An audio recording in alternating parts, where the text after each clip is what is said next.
وطر کی نماز کی تیسری رکعت کے اندر تکبیر کہنے کے بعد یعنی الحمد اور سورت یعنی قرات کرنے کے بعد جو تکبیر کہی جاتی ہے اس کے بعد دعائے قنوت پڑھنا واجب ہے۔ اگر بھولے سے کبھی ایسا ہوا کہ آپ الحمد سے اور قرات سے فارغ ہوئے، تکبیر کہی اور تکبیر کہنے کے بعد پڑھنی تو آپ کو دعائے قنوت تھی لیکن رکوع میں چلے گئے، تو اب آپ کیا کریں؟ واپس آئیں یا رکوع میں ہی رہیں اور اپنی نماز مکمل کر لیں؟ تو دیکھیے اس کا طریقہ یہ ہے کہ کبھی آپ کے ساتھ ایسا ہوتا ہے کہ آپ نے تکبیر کہی دعائے قنوت پڑھنے کے لیے لیکن آپ بھولے سے رکوع میں چلے گئے، تو آپ رکوع سے واپس نہیں آئیں بلکہ رکوع کریں، رکوع کے بعد سجدہ کریں، قاعدہ آخرہ کریں، اور قاعدہ آخرہ میں آپ التحیات کے بعد دائنی طرف سلام پھیریں، 2 سجدے کریں، سہو کے سجدے، اور اپنی نماز مکمل کر لیں۔ آپ کی نماز بغیر کسی کراہت کے درست ہو جائے گی،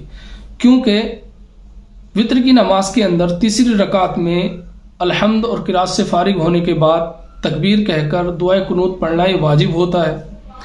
اور جب واجب بھولے سے چھوٹ جاتا ہے تو اس کی تلافی کے لیے سجدہ سہو کیا جاتا ہے۔ اور جب آپ نے قاعدہ آخرہ میں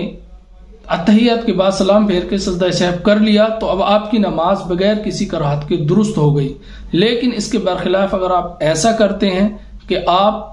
دعائے قنوت کے لیے آپ نے تکبیر کہی، دعائے قنوت پڑھی نہیں، بھولے سے رکوع میں چلے گئے اور پھر لوٹ کے آ گئے، تو پھر اب آپ کی نماز نہیں ہوگی بلکہ اب آپ کو نماز اپنی دہرانا ہوگی۔